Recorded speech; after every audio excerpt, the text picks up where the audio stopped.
G'day guys, Wildkard. Welcome back to my channel. My name is Wildkard. Thank you for being here and giving me the pleasure and privilege to entertain you as we talk about the greatest sport in the world, rugby. Now, if I look like I've been crying all night, that's because I have been, okay? The atrocities that was levied against my nation in the bloodless little cup game last night, I don't want to hear anything about it in the comments down below because today, we're going to be talking about Argentina. We're going to be talking about the mighty Springboks in Rugby Championship Round 5. So obviously going this game, this is going to be the first game that Michael Cheika is going to be at the helm of the Argentinian side going against the Springboks. So he has made a few changes following the loss against the All Blacks, that horrendous loss against the All Blacks in the rain. He has made a few changes. So essentially Cheika has went. The team that won against the All Blacks, he kind of swapped the bench and the starting team around, and it resulted in a huge loss in the second test. So this test, he kind of brought some of the players back again, and then put some other players that weren't in the starting team for both the tests in the bench. So yeah, it's quite a bit of shuffling around for the team for the Argentinian side. We're gonna go through the exact lineup in a minute, but yeah, essentially, Michael Cheika has shuffled up a team quite a bit, and also has brought back a few veterans into the squad to give a bit more experience for the team up against the Springboks at home. Obviously, the Springboks is chasing 2 bonus point wins over Argentina to potentially win that rugby championship. Following the win for the All Blacks last night over the Wallabies, they failed to acquire a bonus point.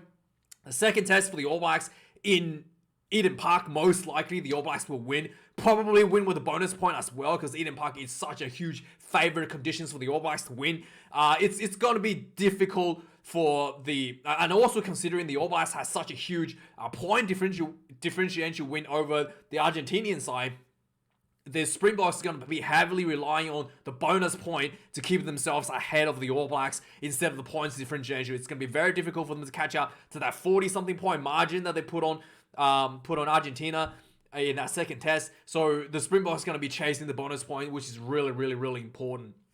So obviously, some of the players have come out over the week, talk about the importance of the strategy, aiming at chasing that bonus point. But based on the setup for this week, it seems going to be potentially a very kicking-heavy strategy once again from the Springboks. So next up, obviously the test was going to be played in Argentina in Buenos Aires. The venue has been changed due to poor conditions. So there was originally scheduled to be at Jose Amalfitani Stadium in Buenos Aires, and then it's being moved to Avellaneda Stadium, which is a soccer stadium in another part of town. So that's gonna be what's happening going to this game. The venue has been changed, and so we can see in the picture here, there seems to be another fight that Eben Espen is losing. So yeah, hopefully we'll see a good rugby match this weekend.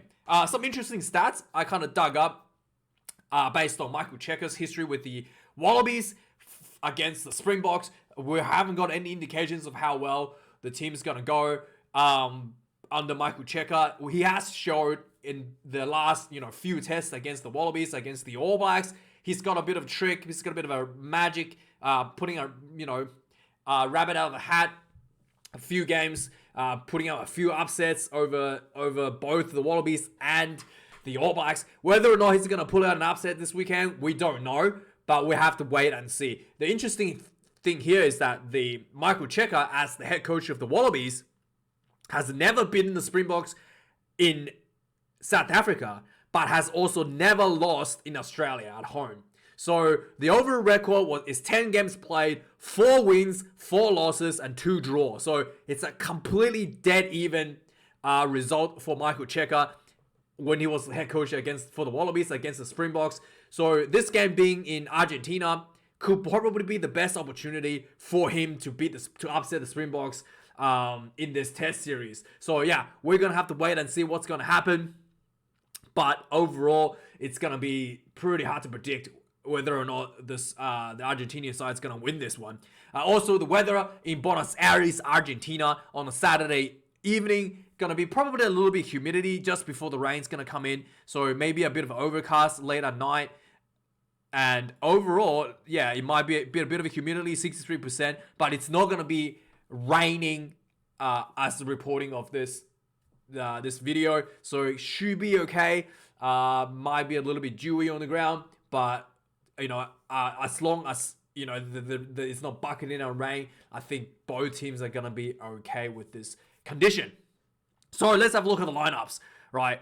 Big men up front for both teams. Argentina has actually made a few changes in the starting prop positions. So the two props that played against the All Blacks has both been moved to the bench. Nahul Tetaz Caparo comes in at the loose head position. He has missed out a few games, the veteran. He's returned to the fold at starting loose head position for Argentina. He's up against Steven Kitov, the bomb squad member coming off the bench. He played, I think for the first time off the bench, in the starting position in a very long time now. I think the last time he played in the starting position was in the loose forward position might have been in 2019 Rugby World Cup. Did he play starting at number 1 in the first test of Lion Test series? Maybe. But it's been a very long time since he actually started in the Springbok jersey. So 2 weeks ago against the Wallabies is the first time in many years Steven Kitov has started in the number 1 jersey. So he's back again for the second time in starting number 1 jersey. Malcolm Marx also gets its second start in the Springbok jersey in a very long time now.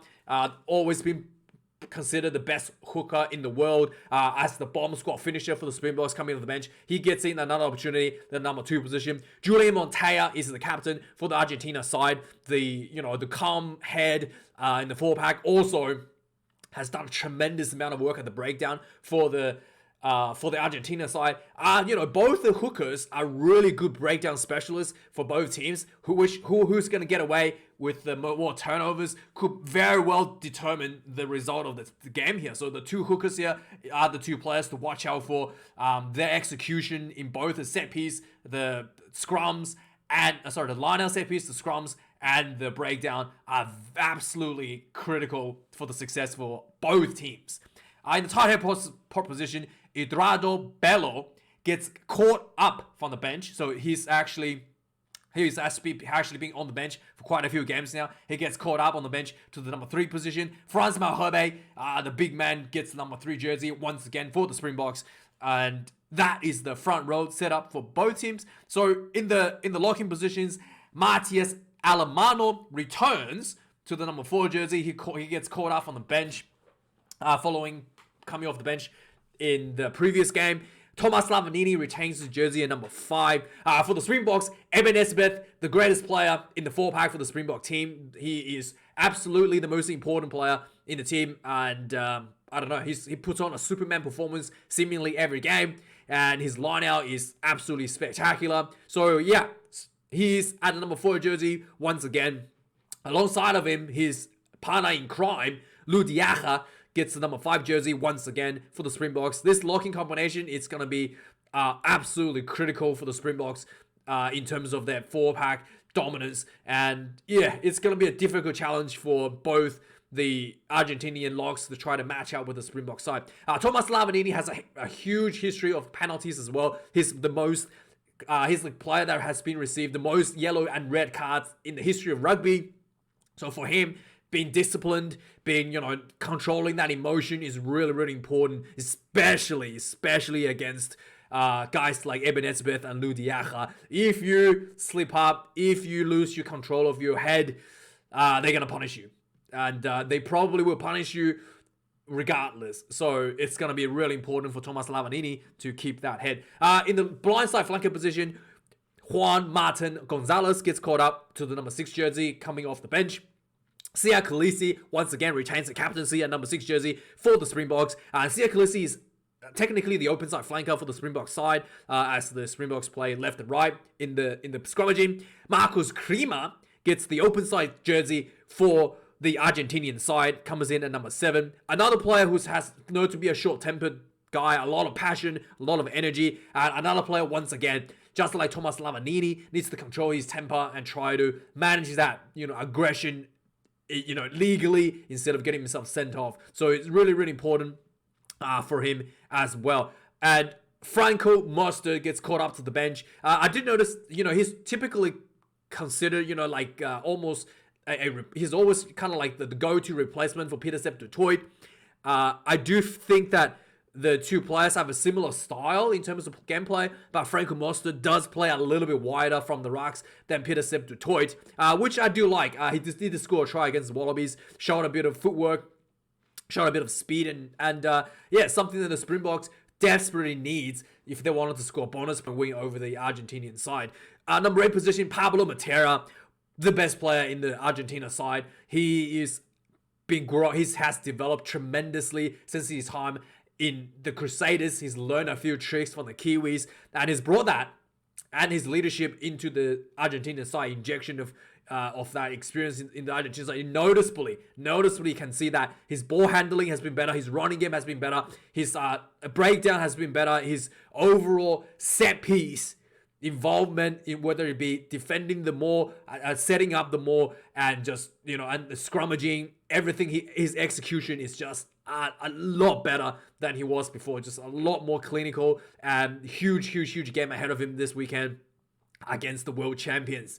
He's up against Jasper Wiese, another one of the players that is typically a setup for the Springbok team for a kicking strategy. Jasper Wiese is the high ball specialist for the box kick for the Springboks. He always gets tried. His job to chase the box kick, essentially. And he has been very good under the high ball for the Springboks. And having him at number 8 instead of, Dwayne Vermeulen, the Rock Vermeulen, or maybe, even having, someone like, Jasper Wiese. Sorry, not Jasper Wiese, what's his name? Huaga Smith at number 8.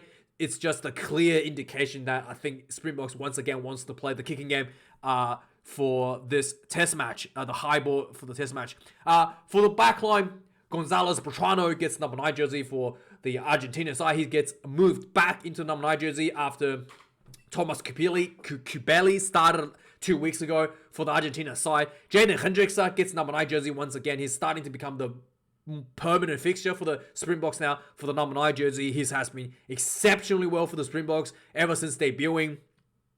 And pretty impressive for how far he's developed so far for the Springbok team. I do think that his box kicks needs a bit more work. His accuracy of the box kicking is probably a little bit, lower than what the coaches will like. But, definitely, you can see definitely he's been working on that as well. Number 10 jersey, 2 very, very interesting setup for both teams. Santiago Carreras has been taking over the 10 jersey since the injury of multiple instances of injuries for Nicolas Sanchez. So Santiago Carrera had a bit of a go at number 10 last year, and this year, almost right away as the season started, Sanchez got injured and Carreras has taken over the 10 jersey, and he has done exceptionally well. Brings a completely different game from Sanchez. Sanchez is a more traditional style, more of a northerner style of rugby, where it's more like a passing and kicking, more like a kicking and goal, passing and kicking, what do you mean? Kicking game and a passing game, whereas Carreras brings more of a running, attacking style for himself, because he did used to play for Argentina and the fullback position, that counter-attack ability, something that maybe Michael Cheika has given him a few pointers as well, based on a lot of the 10s that he's worked with, like Bernard Foley, who has historically been really good attacking 10, something that he's probably been transferred some of the knowledge to Carreras, and it's showed that attacking strategy, the little grubber kicks behind, just good ball handling, just really developed quite quickly as the number 10. Santiago Carrera is quite impressive. And Damien Valemsa, the greatest player in the Springbok team, yes, once again gets a 10 jersey. I thought he looked really good for his test match against the Wallabies in the second test match. The Springboks attack look a lot better with him at 10 over 100 Pollard. I must say, he just looked more better, looked more variety. The kicking game, more variety in the kicking game for Damien Valemsa as well. Not just the high ball. There's grubber kicks behind. He tries to play for territory as well. Kicks the ball into your end zone, forcing the opposition for a goal line dropout. 50-22 attempts. Just the kicking game itself is already quite impressive what this guy brings to the table. On top of that, he is able to also manage the game with passing game, and just also he does have that bit of a speed in himself to attack as well. So it's really, really, really interesting because Damian Willemse, he has played 15 a lot for the Springboks, and at 10, his kicking game was pretty good already at 15. But obviously, as a 15, you only have a limited kicking options. You know, you go for those long range 50-22s. You can't really do a box kick when you're 15 because no one's gonna be there to chase the ball down. When you do the box kick sort of thing, or like high ball as 15, you generally want to just kick for territory. With him at 10, you know, he's actually had opened up to a lot more tools, kicking tools that, you know, that is available to him, and he really showed last game against the Wallabies. And I thought he made the Springboks attack look so much more unpredictable and so much more deadly at 10. So yeah, Damian Willemse at 10 could potentially be a permanent fixture for the Springboks, to be quite frank. I was very impressed once again last week. His goal kicking was awful. You know, he had I was wrong. I thought his goal kicking was brilliant against the Welsh. But last week was awful. He definitely needs to work on that, especially, you know, the Argentina kicker, Emiliano Boffelli, is going to be hitting 100% of those penalties. Damian Willemse needs to make sure that his goal kicking is going to be improved. For the Argentina side, number 11, Lucio Cinti gets caught out on the bench, gets the number 11 jersey. Marco Zulu Mapimpi gets number 11 for the Springbok once again, the big finisher. Once again, Marco Zulu Mapimpi has been given more balls, given more opportunities with Damian Willemse at 10, and he's showed, like, creating the space for him. He showed he can deliver the results. Just, you know, give him space out wide, he will deliver. He's just that damn good, that quick. In the center combinations for both teams, Jeremino De La Fuente returns to the squad for Argentina side at the number 12 jersey. Matias Orlando moves from 12 to 13 for the Pumas. For the Springboks, Damien Dialandi gets number 12 jersey once again. He's next to Jesse Creel. Jesse Creel, I've mentioned before, has been playing a lot of winger and at the 14 jersey a lot in recent times for the Springboks. So he's being primed and trained for that high ball kicking game for the Springboks. So with Jesse Creel of 13, I do think that the Springboks might be bringing in more kicking as part of their strategy. We'll be bringing more kicking as strategy. In fact, I have no doubt that's going to be the case. Emiliano Boffelli comes in number 14 for Argentina. As I've mentioned, he's also the goal kicker. His kicking is pretty close to 100%, anywhere inside your 50 almost. And yeah, very, very impressive player. And Damian Willemse needs a lot of work if he wants to make sure that the game doesn't get run away just by the penalties for Argentina side. Kanan Moody is his opposite number. The debutant against the Wallabies a couple weeks ago.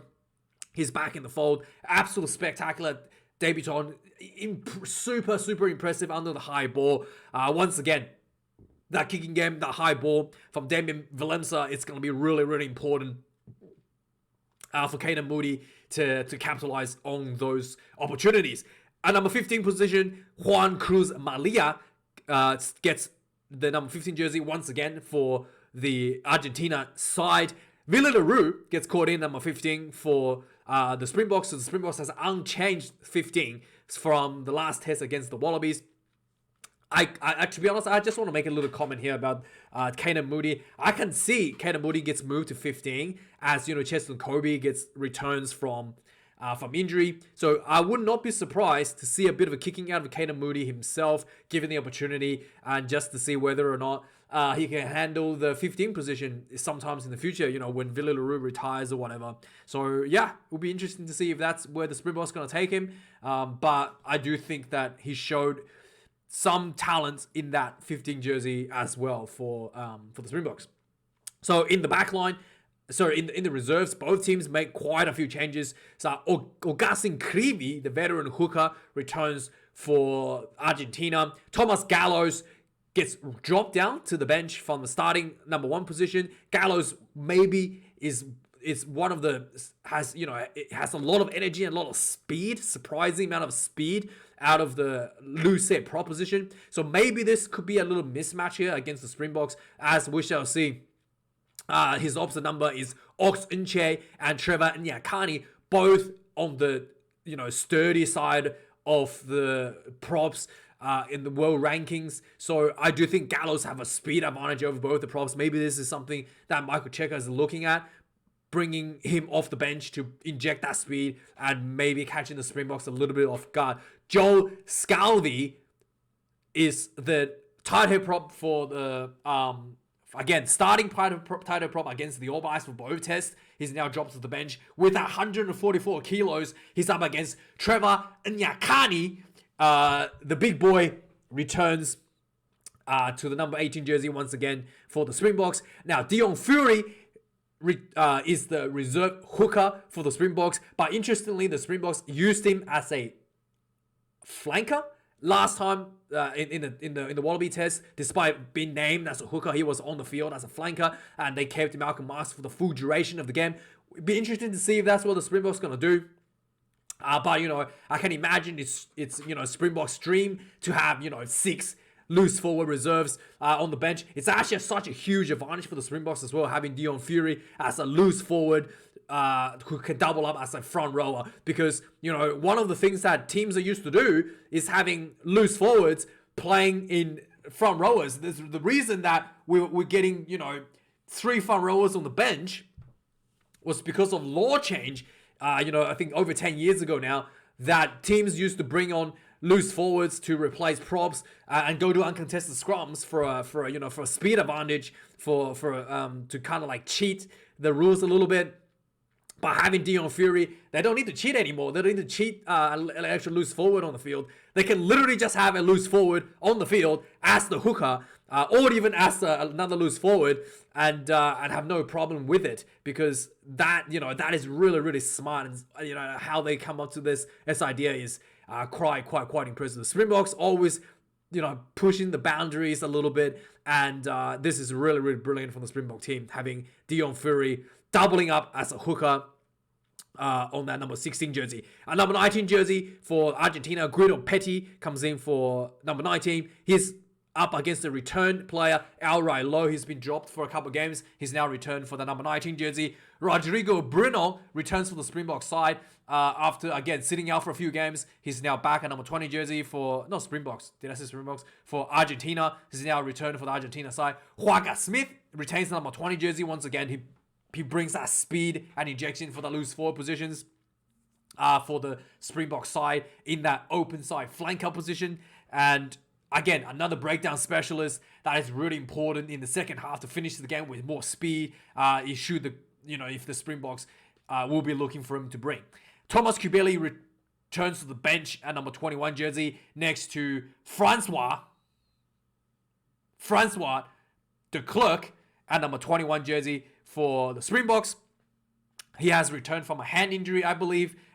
So yeah, good to see him back in good order following his hand injury. And then Benjamin Erdapeleta returns to the fold. I think he was in the starting team against the All Blacks a couple weeks ago, but he gets number 22 jersey. Andre Esterhuizen gets number 22 jersey. I think maybe some of the Springboks have been hearing my ideas. I've been calling for Andre Esterhuizen to be put into the team and be trained as a forward so he can play as an additional lock. Looks like they are at least trying him for a center position. So we shall see. And Andre Esterhuizen brings in that size as well. So if Jesse Krill, the high ball strategy is not working out for the Springboks, they could potentially bring Andre Esterhuizen early to give that more of a standard attacking style of rugby out of the center field, out of the outside center position. Number 23, Matias Moroni gets the Argentina number 23 jersey, and my boy Francois Steyn gets number 23 jersey. That famous 23 jersey, he gets that again. He's been playing 22 for a few games now, but he returns to 23 as the cover for the fullback position. I just noticed as well while I was watching this game, right? Francois Steyn is 110 kilos. He can technically play prop, right? So, and if you look at some of the heights from the Springboks, it's a lot of props. They're pretty tall too. Like, Francois Herbert, 190, 188, Malcolm Marx, Steven Kitov. You can easily put Francois Stain at loose hair prop, right? At 191 centimeters, he would just be perfect. Perfect for the loose hair prop, 110 kilos. And so, if you think about it, the Springboks could technically be playing 7 forwards on the bench, right? Stan can double up as a prop. He's getting there with his weight. And Andre Esterhuizen can double up as a lock. He's getting there with his weight and height. And Faf de Klerk is the only one that needs to be covered the whole back line. So maybe the idea will be, because Faf de Klerk obviously can't cover the whole back line, but I know a guy who can. I know a guy who can cover the entire Springbok back line. He's currently injured. Cheslin Kobe. Get Cheslin Kobe in the Springbok backline as the only back to cover the entire backline, and then you can have Andre Esterhuizen double up as a lock, Francois Stain double up as a prop, you have Dion Fury double up as a loose forward, and happy days for the Springboks, and happy days for all the rugby fans around the world, and thanks for watching this video, guys. Like, comment, and subscribe. My predictions, this is going to be really tough to predict. I don't know. I just don't know how good Michael Cheika is going to be against the Springboks. I don't know.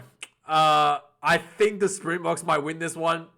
I always get this wrong. So I think Springboks win this one by 5 points, 25 points to 20. There you go. Let me know your thoughts in the comments down below, guys. Like, comment, and subscribe. I'll see you guys this weekend for the reviews. Have a good weekend.